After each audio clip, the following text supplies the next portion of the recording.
Hello everybody and welcome to another video.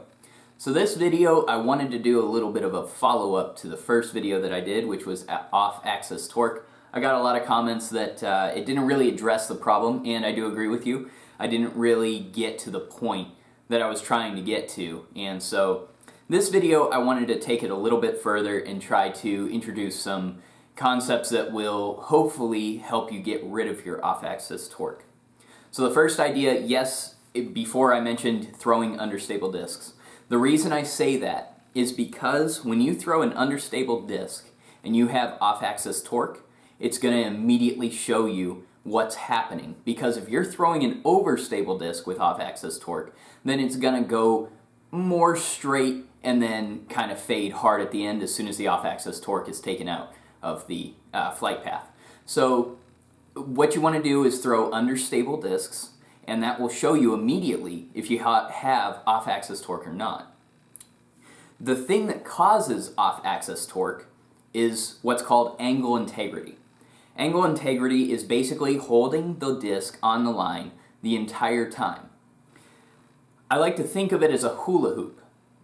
When you're throwing your backhand drive, when you're down low with your hyzer shot, and you're coming through, if you're down low in front, you want to be high in the back.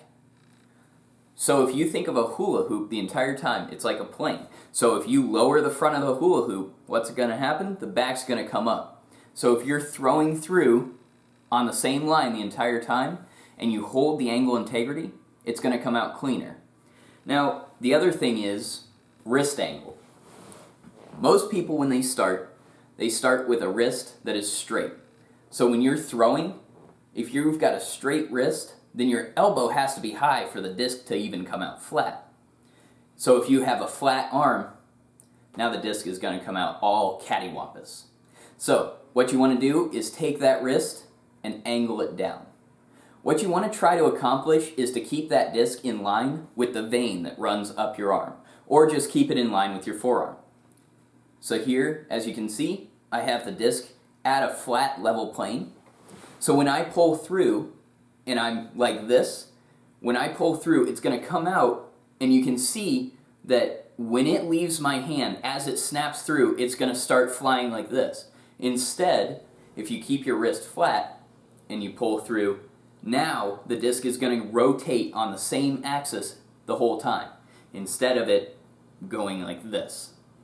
So that's one way to get rid of it, and also that works for forehand as well. So if you are throwing your forehand drive and you throw it like this, if you lower it down through your snap phase, then it's going to come out like this. If you raise it up through your snap phase, it's going to come out like this.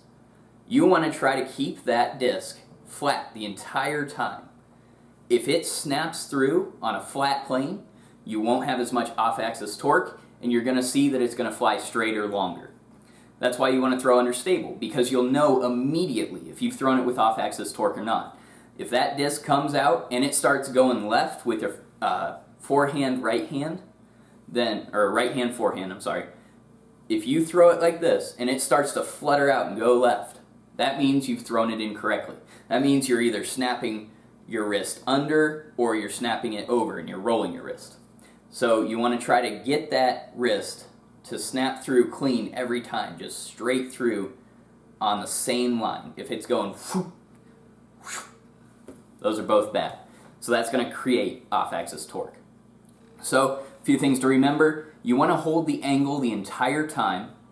You want to make sure that that wrist is flat on your backhand drive so that when you pull through, everything stays flat the entire time. Throw understable, because the overstable discs are not going to teach you what if off-axis torque is happening or not. So I hope you enjoyed this video. Hopefully this answered a little bit more of the questions that were being asked on the comments. So please comment on this video though if there is something else that you need answered. I am more than willing to make more videos about this kind of stuff. I love teaching. I love trying to get people to a higher level of disc golf. I myself am still getting there. I mean, I'm getting better, but sometimes everybody makes mistakes, so just let me know, and hopefully I can answer anything that you guys have to ask. So Hope you enjoyed this video. Until next time, I'm Stephen Kane.